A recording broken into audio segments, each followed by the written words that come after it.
மூஞ்சிலேயே தெரியுது லட்சணம். இங்கே கிடைச்சதெல்லாம் உனக்கு கிஃப்ட். அந்த கிஃப்ட் எல்லாம் ஞாபகமா வச்சுக்கோ. ஏதோ ஒரு தப்புக்கு தான் அது கிடைச்சிச்சு. என்கிட்டலாம் சொல்லி பிரயோஜனமே இல்லை. நான் எவ்வளவு தூரத்துக்கு முடியுமோ அவ்வளவு தூரத்துக்கு சொல்லதான் முடியும். நீயா உன் மனசுல சைத்தான் யோசிக்க வைக்கிறானே தப்பு செய்ய கொஞ்சம் தொடர்ந்து யோசிக்க வைக்கிறத நீ. நான் தொட மாட்டேன். எனக்கு நரகம் வேணாம், எனக்கு உடம்பு வீக்காக வேணாம். நீயா யோசிச்சீங்கன்னா நீ தப்பிப்ப.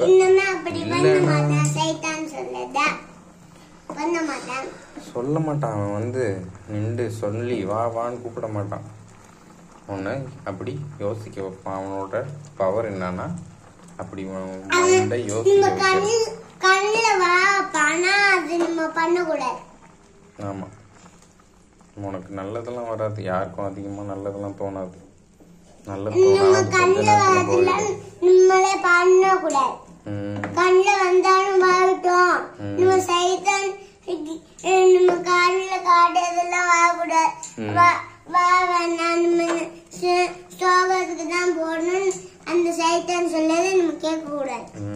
எங்க போகணும்னு நீ முடிவு பண்ணிக்கோ. இந்த உலகத்துல எல்லாமே இருக்கு. நல்ல சோறு இருக்கு. சின்ன குழந்தைகளுக்கெல்லாம் நல்லதெல்லாம் நல்ல சோறு கொடுக்குறாங்களா இல்ல சாணி போட்டுட்டு போய் தள்ளி அள்ளி வாயில வச்சு ஊட்டுறாங்களா? சோறு மட்டும் வயிற்றுக்கு நல்லது கொடுக்குறாங்களா? அது மாதிரி கண்ணுக்கு நல்லது கொடுக்கணும், காதுக்கு நல்லது கொடுக்கணும். வயிற்றுக்கு மட்டும் சோறு நல்லதா கொடுத்து பிரயோஜனம் இல்லை. உன் கண்ணு நல்லதை பார்க்கணும். உட்காந்து நாடகமே ஆன்னு பார்க்கறது, பாட்டின்னு கேட்கறது, இதுதான் கண்ணுக்கு கொடுக்குற நல்லது. காது கொடுக்குற நல்லதா? எவனோ காசு சம்பாதிக்கிறதுக்கு அவன் படம் நடிச்சு ஜெயில அதுல தொங்கணும். உனக்கு அல்ல, மற்ற யாருக்கும் எல்லாருக்கும் அவங்களுக்குலாம் யாருக்கு எல்லாம் இதாய் கொடுக்க நாடுறானோ அவங்களால மட்டும்தான் அதை புரிய முடியும். எல்லாராலையும் முடியாது. ஏன் எவ்வளவோ முஸ்லிமன் பேரை வச்சுட்டு தான் மாமா வேலை பாக்குறாங்க. பொம்பளை என்ன தப்பாக்குறாங்க, பொம்பளைய வச்சு காசு சம்பாதிக்கிறாங்க. அவங்களுக்குலாம் தெரியாது. அப்படின்னா அவங்களுக்கு எதுவுமே தெரியாது. யாருமே சொல்லி கொடுத்துருக்க மாட்டாங்க சின்ன பிள்ளைல இருந்து. அதனால அவங்களுக்கு கேள்வியெல்லாம் கிடையவே கிடையாது. உனக்கு சொல்லிட்டு நீ அது மாதிரி நடந்துக்கலன்னா தானே உனக்கு வெளுப்பு. உனக்கு சொல்லவே இல்லைன்னா அவங்களுக்கு கேள்வியே கிடையாது. நேராக நீங்க ஜாலியா இங்க இருந்துக்கோங்க. ஆனா அடுத்தது உலகம்ன்றதுல அடுத்த செத்து எந்திரிக்கும் போது நீங்க போய் நல்லா நெருப்புக்குள்ள குதிச்சு ஸ்விம்மிங் பண்ணி நீச்சல் அடிச்சு விளையாடலாம். இங்க நீங்க ஜாலியா இருந்தீங்கல்ல, வீடு, காரு, டிவி எல்லாமே. அதனால ஒரு ஐடியா என்ன ஐடியா சொல்லுங்க. நான் போனா என்ன பண்ணேன்னு பாக்குற மாதிரி கேமரா வச்சுக்கணும் எல்லா இடத்துலயும்.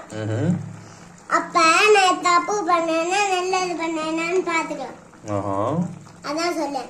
அதெல்லாம் தேவையில்லைங்க. பிக் பாஸா இல்ல என்னன்னு கேமரா என்னன்னு நீங்க இப்பதான் கண்டுபிடிச்சாங்க.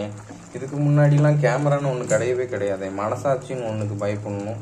அல்ல அதை விட 24 மணி நேரம் கேமராவாது, கரண்ட் இல்லைன்னா ஒர்க் ஆகாது, பேட்டரி இல்லைன்னா ஒர்க் ஆகாது.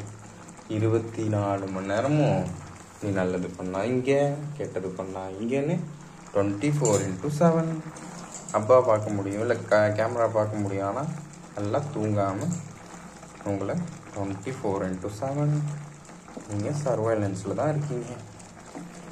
அது முஸ்லீம்.